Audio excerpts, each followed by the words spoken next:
It's movie night! So many film stars on the show tonight, and so many great films to talk about.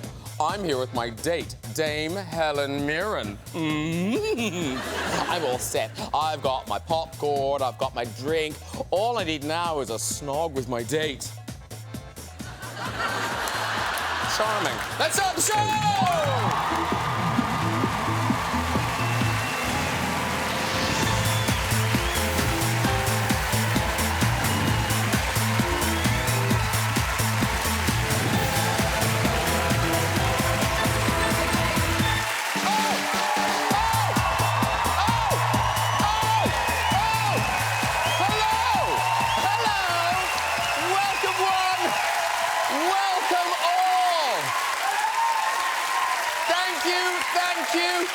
Lovely to see you all. Thanks for being here. Great show tonight. Of course, the great dame herself is here, plus a host of film stars. I tell you, there are more stars on that sofa than a tax office in Panama. There really are. Not me. I did check. Did I do that? No, I didn't. Now, very exciting, because later on, we've got a real treat. Making his first appearance on the show, actor and Academy Award-winning director, Kevin Costner. Yeah, he's here.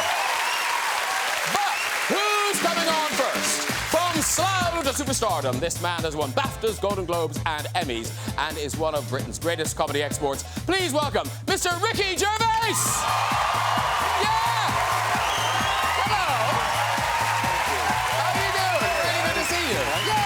Come in, sit down. Starring with Ricky in his new film, Special Correspondence, this man is one of Australia's finest actors who starred in Munich, Star Trek Troy and Black Hawk Down. It's Mr. Eric Bana! Yes, he is! Hello! How are you doing? Nice to see you. Come in, sit down, sit down.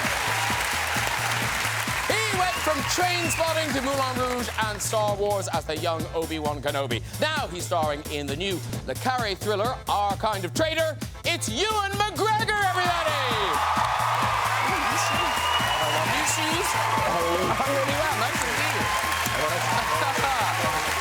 And it's a very warm welcome back to true acting royalty. It's the Tony, Emmy and Oscar-winning Dame Helen Mirren!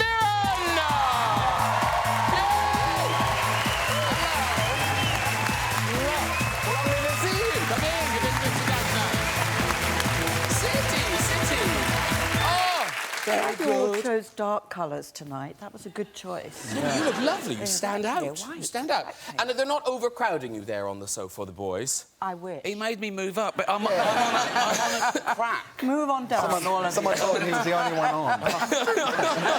There you go. No, because men like to do the manspreading thing, which can crush a lady. Yes, look, even here, I'm sitting nicely like this, my legs crossed. Hello. You are too. Yes. And they're all like, you know, my sofa. Yeah. No, because Ricky Gervais, you have fallen victim of manspreading. Well, it wasn't me. We were at the Knicks game in New York, basketball. We were right in the front row, great seats. This side of me was your mate, Hugh Jackman. Right. And Because he's from Australia. Yeah, you all live in the same, like neighbours. Yeah, you all live in the same. And my girlfriend Jane was here, and next to her, Evander Holyfield came and sat down. And he's massive. And she went, his thighs are halfway on my... His thighs were like that, right? No, I'm squeezed up. And I said, I'm not going to say anything. Wolverine wouldn't have helped me, would he? It was massive, yeah. I don't need to spread. I've got tiny testicles. But you see, I would have thought Eric and Ewan, because you both ride motorcycles, that you're kind of... You must be prone like to the manspreading. A saddle spread. I actually had an incident last week. I was at a football game and I had a foot spreader. I had a foot spreader next to me. And I actually found myself getting quite pissed off about it because like Ricky, he'd sort of invaded my space to the point that I couldn't adopt a neutral stance. I had to kind of like do that. You wanted to spread. I wanted to hit him, and he barracked for the opposition. And I couldn't reclaim it. And it took until three-quarter time. I had to wait till he went to the bathroom, and then I was like, oh, finally, I got my space. And he didn't return, so I couldn't actually claim the... And he barracked for the opposition, so I just was trying to be nice. Because now Ewan McGregor, you see, the motorcycle thing, but also kilts, Yeah. I would have thought would encourage manspreading. Definitely not. No. Why would you do that with a kilt on? Well, you have to be careful with a kilt. Yeah. But doesn't the sporran keep the middle Yeah. down? But if you've got enough change in your sporran to weigh it down. Is that a euphemism? You put in a sporran, money. Change, your fags, whatever. No, that. No, they're like a little pocket. It's like a I little thought it was pouch, just a look, you know. No, it's a original very fanny bag, practical the original thing. Yeah, The original fantastic. fanny pack. Yeah, it was your man bag, you said. A man bag, yeah. It's your traditional Scottish thing, it's a man bag. Braveheart had a man bag. But the other thing is to touch people. What? Is to touch people. Say, "Hi, Different times, different times. Different room. Nice to see you, Aaron. Lovely. Hey, how are Hi, you? how's it going? You see politicians do this. You see them fighting to be the first one to touch the other one. Because touching... Is that a power? That's a power it's thing, a though, isn't it? power thing. Yeah. If yeah. I touch Ewan, I'm not being nice to Ewan. When I'm saying... No, exactly. It's quite nice. Stop it, Alan. Quite nice to me. Hold it. Please touch me again. Go on. You know what I'm saying. Have you a lot of You know change what in your I'm sporran saying. now?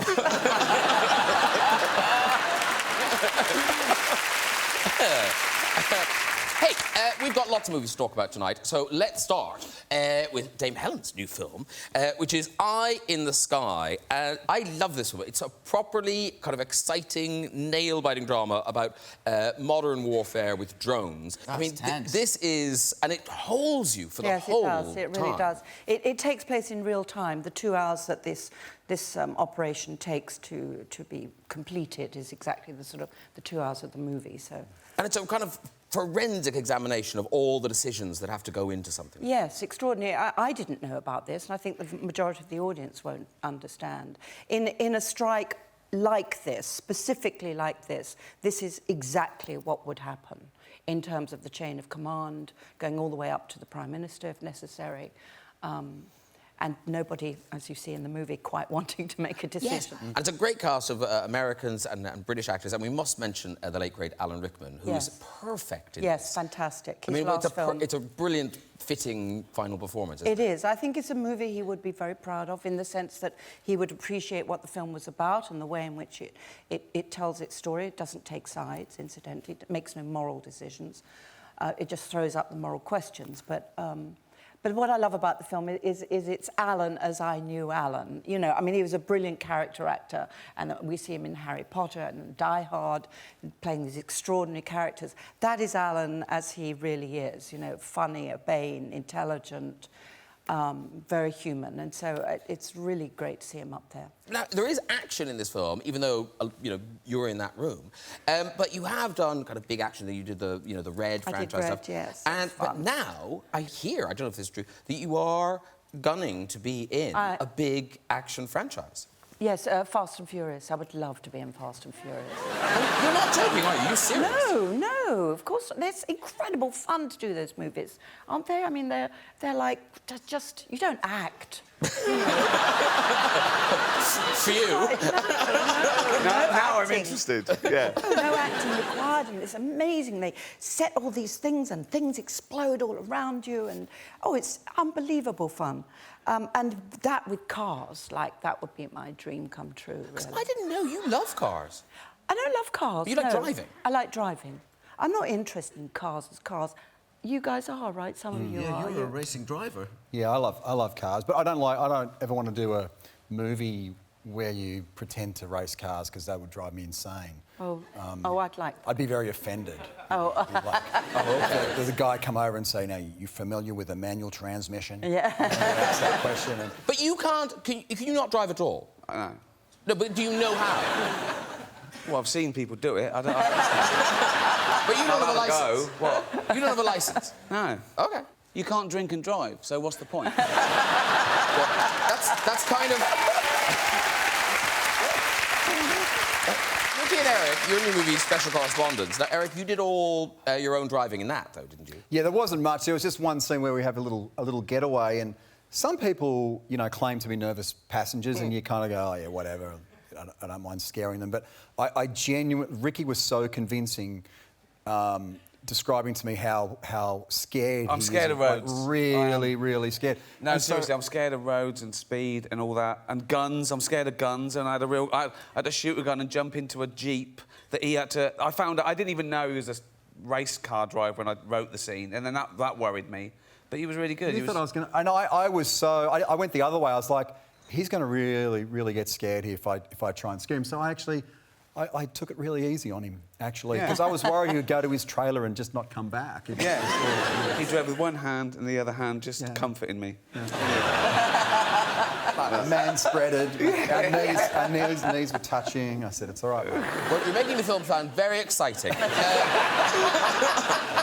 Special correspondence. Now, this is posh and new, ladies and gentlemen. It is released worldwide on Netflix. Exactly. So, tell the people what it's about. It's about... I play a bit of a radio nerd. I'm an engineer. Eric plays a handsome sort of... we flipped a coin. He plays the tall, handsome radio sort of news journalist. And I look up to him, but he thinks I'm an idiot, and he sort of bullies me. And we're thrown together, and we're meant to go and cover a civil war. But because I'm going through a really bad time, I lose the tickets and passport, and we have to sort of hide in a Spanish restaurant. Now, Eric, how did you expect Ricky to be as a director? I had no real expectation. I was just in shock that he knew who I was. I got a call saying, you know, Ricky's doing this project and blah, blah, blah, and, you know, we'll send you the script. I'm like, oh, yeah, you know, I'm a fan. I'd love to read what he's doing next. What's the point of me reading the script? And they're like, no, he wants you to be in it. And I was like, does Ricky Gervais know who I am? Does he know I exist? Really? Yeah, it was so bizarre. And I read the script and it was terrible. But I was humbled by the fact that he knew who I was. So I said yes. And I remember, the reason I cast you was because I thought you were this sort of like really cool, sort of brooding thespian. I saw you in Munich, and it was the Hulk and all this, and I thought it'd be great being an action hero, a bit screwed up. And on the first day, you said, "Did you cast me because you knew I did comedy?" And I didn't. He started out in comedy in Australia in a very similar way to me. You did a little sketch show, and then you got your own show, and then you went and became a sort of handsome action hero. Just like me. It's exactly like me. No, but I didn't, and I found out he was an idiot like me. It was brilliant. No, he's not cool at all. He's an idiot. we talked about nothing but our for about 6. Did we? Is that true? Why did we? But in a funny Russian accent, I go, "Hello, how are you?" My. I don't know how that happened. It just morphed into... Why did it have to be Russian? He'd come to work and go, and here comes Mr. Bennell with his big... and I'd be like, and here comes Mr. Gervais with this suspiciously round... just go on a day Is it after because I day. found out you were Croatian? Yeah, but not Russian. I can't do any accent, so it doesn't matter to me. It just sounds different. That's it. He had to play American. I didn't want to play American. I made Kenny McDonald play American. Everyone was American except me. I just wrote in, he's from Reading. So, you may not know that Eric Bana was a stand-up, but I didn't know that you, Helen, worked as a carny, like in a carnival.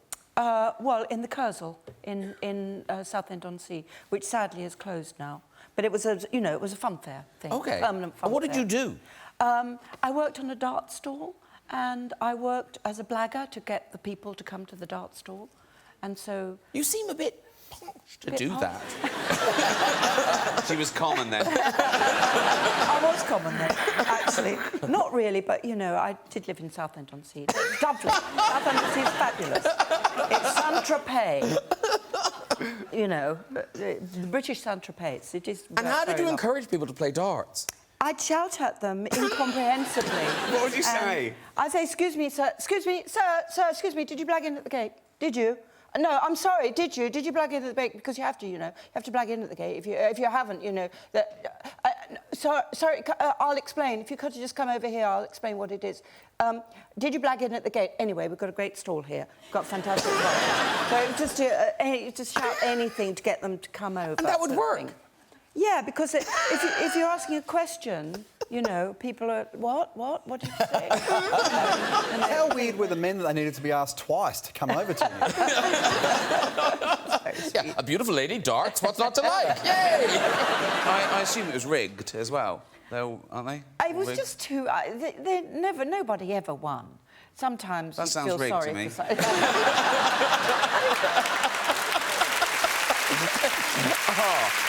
Now, guess what, everybody? As chance would have it, Ewan McGregor also has a new film out. Yes!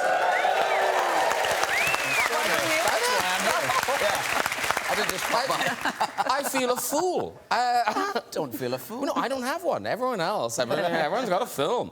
This one's called Our Kind of Traitor. And, of course, John le Carré, very hot right now, after The Night Manager. Exactly. Now, this is another one of his thrillers. Yeah. Tell us who you are and what it contains. It's about a story about a sort of everyday man. I play a professor, a teacher in a college in London who gets drawn into a sort of espionage plot between the British Secret Service and the Russian mafia. Stellan Skarsgård plays the sort of main Russian mafia money launderer. He's funny in it. He's very, very good and brilliant. I like working with him a lot. It's a good story. Is it a riveting comedy? good story. No. He starts off funny. He starts off funny, and then it. He's a funny man. No, he's funny to work with. I mean, his character's not particularly funny. He kills quite a lot of people, but in a funny way. But it's quite zeitgeisty because it's all about the new Russian money and all that sort of stuff. How different is it from the book, or do you know? Did you just get the script? No, it's pretty close to the book, I think. I mean, the characters are somewhat... I was somewhat older in the book, I think, and not Scottish. I played him as a Scotsman as opposed to an English person. But, Correct. No point doing silly accents. I didn't know, I don't know if you guys did, that obviously you were Obi-Wan Kenobi, but you were You didn't know that? No, that I knew. That I knew. But that you're in the new one. You're in the new Star Wars. well, hardly. I mean, my voice is in it for a second. I recorded a little line in it or something. When do you speak? I don't know. Have you seen it? Have you seen it? I did, but... yes, I thought it was very good. I can't...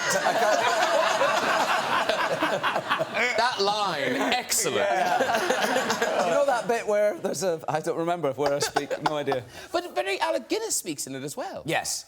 I think the beginning of the line is... The character's name is Ray. I'm really struggling here to try and remember. Okay. So I think the character's name is, of course, as you all know, Ray. It is. And so they wanted a line of dialogue that said, Ray. He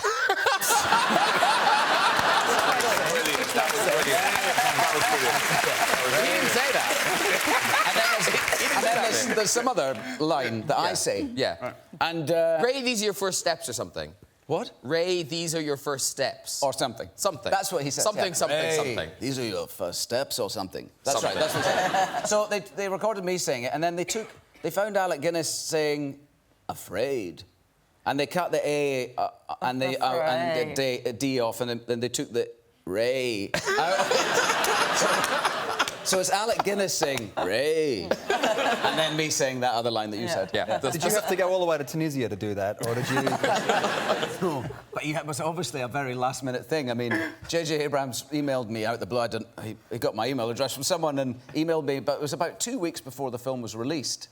So it was obviously a sort of last-minute... Oh, yeah, that might be a good idea. Oh. So anyway, it was nice. I was glad to be part of it. It was nice. And very quickly, talking of iconic characters, Brent, David Brent is back. He is, yeah. The new movie, David Brent, Life on the Road, we already know it's opening on the 19th of August. Yeah. Right? Yeah. Yeah. And the trailer was released yesterday. Yeah, that's all we've got so far. It's Brent now, sort of 15 years later. We follow what he's doing. We find out what happened after the Office documentary went out and what he went through, and he went through a bit of a breakdown. Now he's selling sort of toiletry products as a rep up and down the country. But he never gave up the dream of being a pop star, and he's cashed in a few pensions, and he's worked overtime, and he's taken holiday. He's paid for a bunch of Sesame musicians to go on tour with him. He's hired the venues, and he thinks he's going to get signed, and it's tragic. I mean, you've gone full hog, because it's not just a film. There is an accompanying album. We're going to, bring out, it's 15, 20 tracks, seriously, of him. It's his dream come true, that is all these songs like Lady Gypsy and Native American. and Equality Street, yeah? He's trying to change stuff. But, yeah, it's basically... He's a man out of time. It's really sort of... It's funny, but it's quite sad as well. But Ricky Gervais, I'm guessing, is thrilled. I'm nothing like him. No, but you are thrilled to be bringing out an album. Oh, I was a fan of pop music. Yeah, I sneak a song into everything I do. I wrote a song for The Simpsons. I wrote a song with David Bowie for Extras. You wrote a song for Vera in Special Correspondence as yeah, well. she sings a song. Yeah. I'm a frustrated, failed musician, so I suppose... It's great because I've got a get-out clause. It's sort of ironic, but it's still so much fun playing with a rock band, and they're really brilliant. It's Andy from Razorlight, and wow. It's just, Did you used to bring the guitar when you were back in the day doing stand-up? Were you one of those stand-ups who snuck the guitar on stage? No, I'd never do that, or get it out at a party. No, that's death. When someone gets that out of a party, death. Yeah. Forget it. We're going home. No. Did you? No, and I always used to hate it when stand-ups did that. I know. Yeah. It's like someone's like me, he's get got out a of jail guitar. free. I know. Yeah. Tell a joke. Yeah. I know. Ricky, can we look at a picture of you in your pop career? Which one's which? Is that you on the right? On the right, It right? is, yeah. Wow, You look both. at that. Yeah. Wow, that is a curious eyebrow. Wow. That is a kind of, well, what's going on over there? What's the name of that? What's the name of that two-piece? What is that? That's called Shauna Dancing. Let's move on. What's it called? See, I know what you're doing. You're going, oh, look at you there. I'm not embarrassed by that. I'm embarrassed by this. Everyone's going, what the Hey! I'll tell you what happened. Pizza happened. Right, it is time to meet my final guest. This Hollywood legend has starred in so many of our favourite movies, from Field of Dreams, The Bodyguard, The Untouchables, to the Oscar-winning Dances with Wolves. Welcome, for the very first time to the show, Mr. Kevin Costner, everybody. Hello,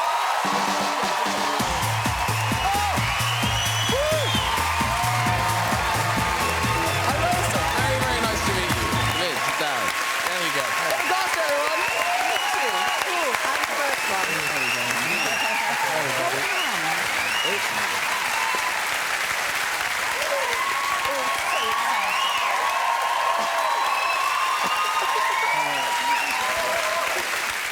Have you met these people before or not met them before? I feel like, you know, I mean, we always are entering everybody's living room, you know, basically. So I've watched, admired, and laughed, and you're always kind of think better. I mean, Jesus Christ, why did I come on this show? Yeah, the others are thinking it, you've said it. Nice start. Really helped me a lot. And what's nice is you've come out here tonight and you look like Kevin Costner. Yeah. Because you were spending time in London, sort of in character for your new movie Criminal, where people were slightly taken aback by you. Yeah, they were. But, like, frightened of you, or...? Well, you know, listen, there was a moment... I play this part called Criminal. The only person that doesn't know about it is my mom. You know, and I basically... a pretty dodgy character and fierce, and I had to figure out how he was going to look, and he comes out looking like a little bit of a modern Frankenstein, if you will. A pretty fierce character. Because this is the look. But this is the look. And did people, not recognise you? Amazing. Did you go out in London looking like that? No, I put a hat on. I don't enjoy the. I know you. That exchange is like, no, you don't. And you just keep going. But now, this film, Criminal, you played Jericho Stewart, and we're used to seeing you as this sort of, you know, the clean-cut American hero, the good guy. No, I know no one ever mistakes me for anything other than an American. I get that. I make cowboy movies and baseball movies, and I've tried. There's a little bit about the way you talk as well. That's a little bit as well, you know. Yeah. But this guy isn't just a bad guy. He's kind of a monster. He's a proper monster. I don't feel like I'm playing, but I feel like I'm playing somebody that people don't understand my problems. I don't feel like I'm bad. Yeah. I think that's the way you have to go about it. Yeah.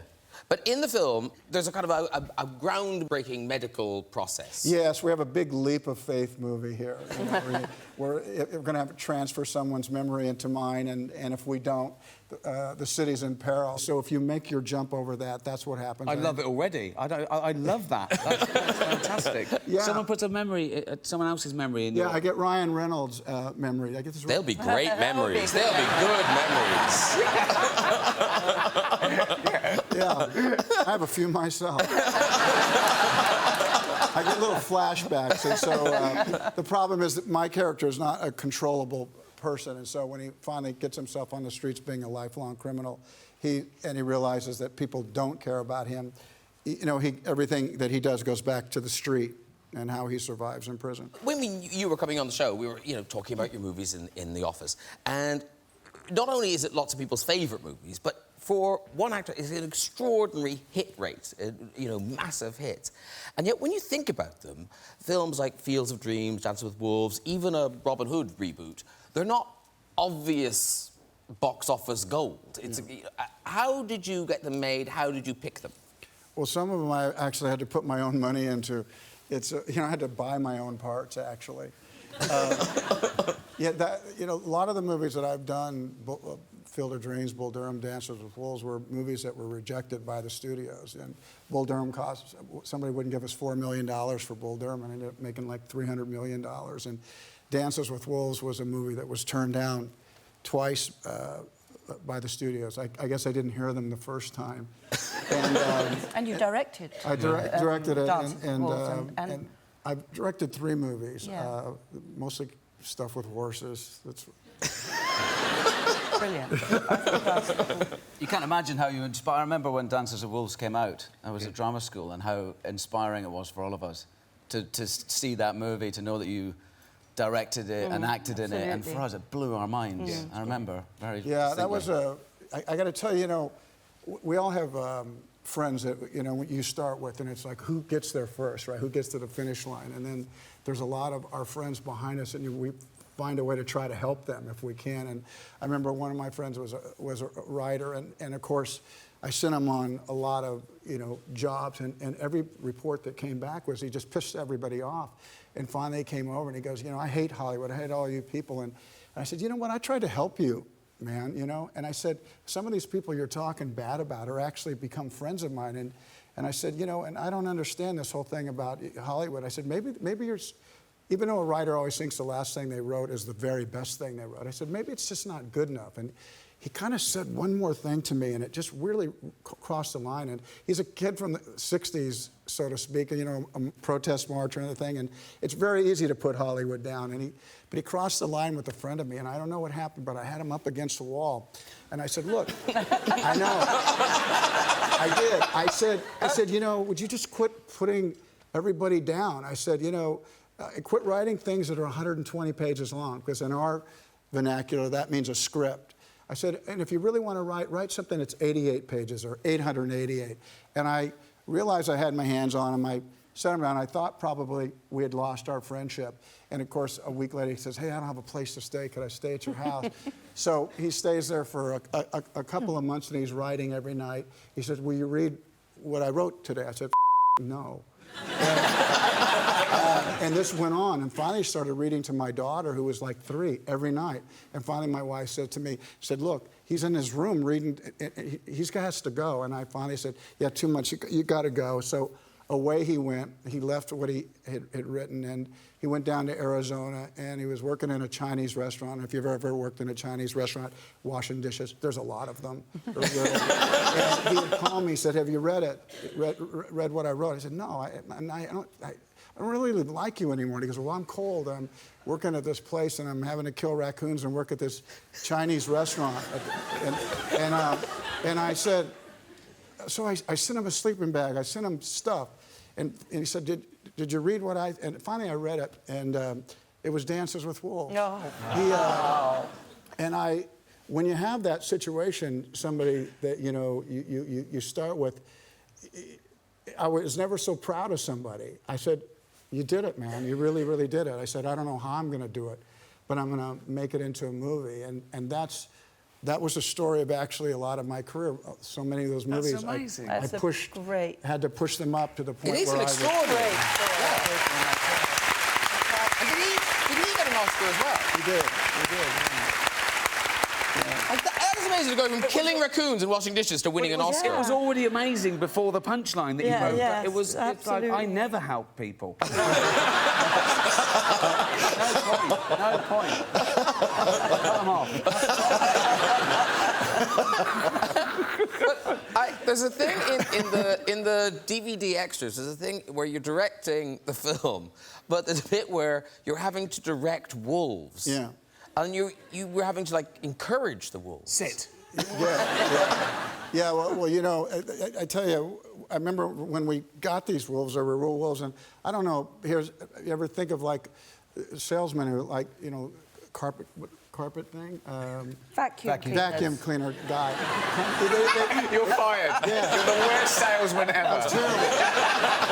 But you always see them, and they come into your house and they throw ashes and jelly and like that, and they go like that, and it cleans it perfectly, and then you call all your friends over and you throw the same on the floor, and the stain is there. And so when I met the guy with the wolves, he showed me how they would behave. You know, that he would push a button and the wolf would come over here. Well, when I got out there, those wolves didn't do just like that. I was 10 days over schedule, 30 days into the movie, and they said, well, what are you going to do? I said, well, I'm not going to change the namesake of the movie. I got to figure out how to make Dances these with animals. dogs. So when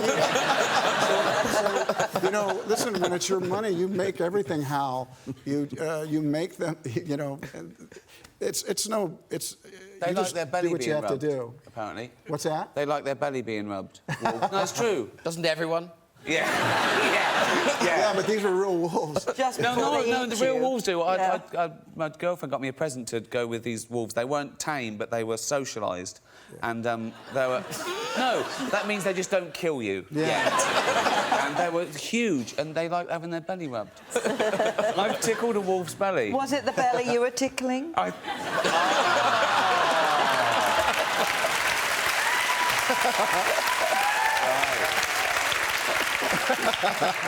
Animal trainer extraordinaire. That is someone's job. But Kevin, you were the... Inseminate, sorry. You really broke down that wall of actor-directors, right? I mean, you were the pioneer of that whole movement. I mean, we wouldn't have a Ben Affleck if it wasn't for the work you had done back then. Well, thank you. You know, it was a highlight for me to do, and I went out there, and I tell you what was really weird. My parents came to watch me, just like I did when I was a little kid playing sports. I used to be kind of embarrassed about it, but it was an interesting thing. I went out there my first day to direct, and my parents had took a trailer all the way to South Dakota, and they said, my mom said, we won't be in the way. We're not going to bother you, Kev. And I go, Jesus Christ, really, you're coming? And they go, yes, but we're not going to bother you. So I remember my first day of going out and to direct, and way up on a hill, my mom and dad had set a trailer and had their 2 lawn chairs, and my mom looked at me like that. And I was walking in front of the crew, and I said... And obviously, we're all Kevin Costner fans here, but is it true, the story about getting the call from Stephen Hawking? Yeah. Yeah, well, I did. I got a call from this guy. How do you know it was him? Yeah.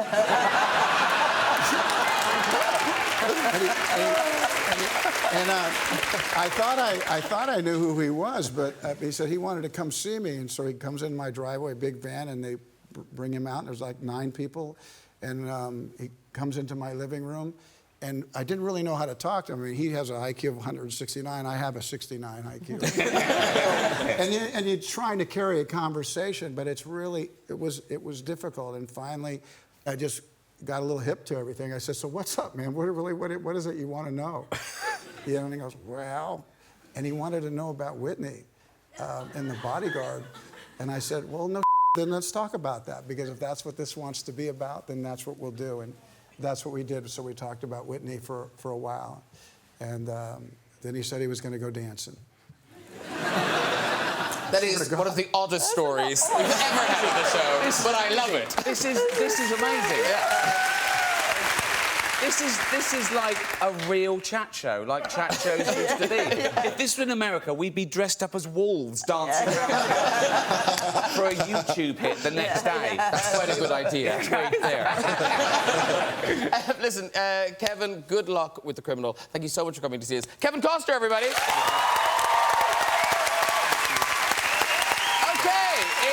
Music time. This Grammy Award-winning artist got into all our heads with a hit single, All About That Bass. Tonight, she's performing her new single, No. It's Meghan Trainor, everyone! Come and see us do. Lovely to see... Oh, we're doing that? Okay. Meghan Trainor, come here. Have a seat, wave at the couch. You sit down there, lovely. That's Meghan Trainor, that's everybody else. Waving, waving, waving. Now, I have a bit of paper here. Oh, yes, I have. So, you've been exhausted after that. Yeah, I'm still not in shape. I really barely did anything. Yeah, Hi, what's up? You should cut it. I am in shape. Yeah?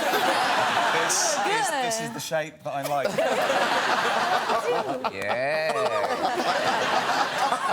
All right, that's enough of that.